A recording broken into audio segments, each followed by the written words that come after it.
warahmatullahi wabarakatuh.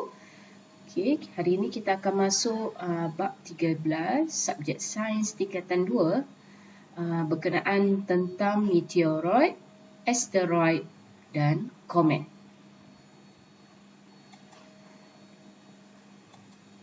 Okey, apa antara learning outcomes atau objektif pembelajaran yang kita nak tahu hari ini adalah yang pertama, perbezaan antara meteoroid, asteroid dan komet.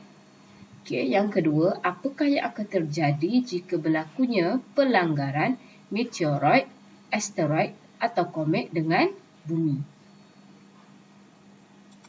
Okey, ini adalah antara satu fakta sains. Okey, meteorit yang terbesar di dunia, apakah meteorit? Meteorit ialah tahit bintang yang gugur ke bumi. Okey. Jadi setakat ini meteorit Hobart direkodkan sebagai meteorit yang paling besar di dunia, dan meteorit ini dikatakan telah jatuh ke bumi kira-kira 80 tahun yang lalu. Meteorit Hobart telah ditumai berhampiran Grootfontein, Namibia oleh seorang petani pada tahun 1920 ketika beliau sedang membajak tanah. Dan uniknya, hentaman meteorit ini tidak membentuk kawah. Dan saintis percaya hal ini disebabkan oleh pergerakan meteorit ini yang perlahan kerana bentuknya yang leper. Jadi, ada beberapa istilah berkaitan dengan meteoroid, meteorit dan meteor. Okay, meteoroid adalah batu, debu dan ais yang berada di angkasa lepas. Okay, hasil daripada serpihan asteroid. Kemudian apabila ia masuk ke dalam atmosfera bumi, ia akan terbakar dan mengeluarkan api. Itu dikenali sebagai meteor. Dan apabila ia telah gugur ke bumi, hasil pembakaran tu, maknanya batu yang telah jatuh ke bumi itu dikenali sebagai meteorit. Okey. Jadi, dalam sistem suria kita, selain daripada kita ada matahari, kita ada planet, kita juga ada jasad dan kita ada bulan sebagai satelit semula jadi. Kita juga ada jasad lain dalam sistem suria iaitu meteoroid, asteroid dan komet. Okey, apakah itu meteoroid? Meteoroid ialah serpihan batu dan logam kecil yang terapung dan bergerak di angkasa lepas. Maksudnya dia memang berada terapung-apung di angkasa. Kiranya di angkasa bukanlah kosong sahaja, tapi dipenuhi dengan serpihan-serpihan batu dan logam-logam kecil yang terapung. Okey, yang kedua adalah asteroid. Asteroid ini sama seperti meteoroid, maksudnya dia punya bahan iaitu batuan besar dan logam, akan tetapi asteroid ini adalah besar saiznya berbanding meteoroid. Jadi asteroid akan beredar mengelilingi matahari mengikut orbitnya sendiri.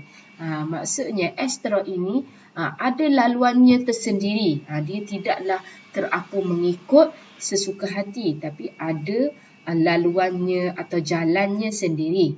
Dan yang ketiga, komet adalah jasad kecil yang terdiri daripada campuran air, gas dan debu yang beku yang bergerak mengelilingi matahari mengikut orbitnya sendiri.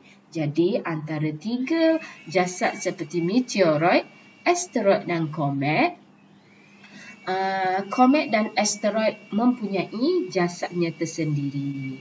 Okey, ini adalah ciri-ciri meteoroid. Okey, saiz meteoroid antara 10 mikrometer, so sangat kecil, sehingga 1 meter sahaja. Kena faham, meteoroid ini tidaklah besar, tapi kalau 1 meter agak besarlah.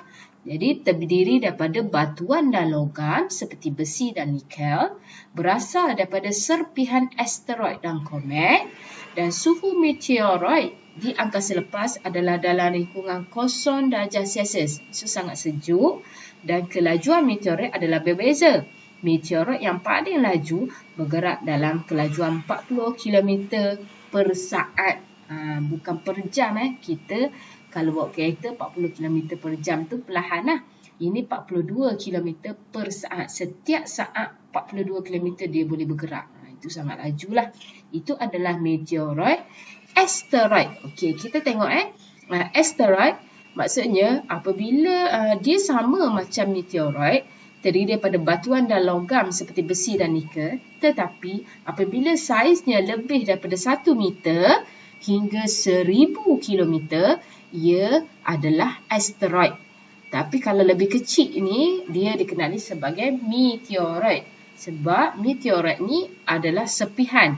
Bila asteroid itu pecah-pecah dan dia akan membentuk meteoroid. Okey, suhu permukaan yang sejuk, suhu dia dalam negatif 73 darjah Celsius dan kelajuan asteroid dalam mengelilingi matahari adalah 25 km per saat. Dan asteroid membentuk jalur asteroid di antara planet Marikh dengan Mushtari. Okey, bila kita tengok dekat sini kita ada bumi, kemudian kita ada Marikh. Jadi antara Marikh dan Mushtari ni ada jalur asteroid. Itu yang kita katakan kadang-kadang dia boleh terbabas daripada orbitnya kerana tarikan graviti daripada planet. Okey. Jadi asteroid yang besar adalah Ceres, Pallas, Juno, Vesta yang mempunyai diameter daripada beberapa kilometer hingga 1000 kilometer. Asteroid juga dikenali sebagai planet kecil kerana saiznya dia bergerak mengelilingi matahari, dia ada orbitnya sendiri, tapi sebab asteroid ini tidak mempunyai graviti, maka dia tidak dikelaskan sebagai planet dalam sistem suria lah, tapi dia adalah asteroid. Okey, ciri-ciri komet terdiri daripada 2 bahagian utama, iaitu kepala dan ekor. Panjang komet boleh mencapai sehingga panjang ekor dia 150 juta kilometer dan saiz kepala boleh mencapai 250,000 kilometer. Ya Allah, Masya Allah, sangat jauh lah. Okey, terbina daripada air dan gas yang membeku menjadi ais dan sedikit debu dan batuan, beredar mengelilingi matahari mengikut orbitnya sendiri yang membentuk elips dan bergerak dengan purata kelajuan 10 km per saat sehingga 70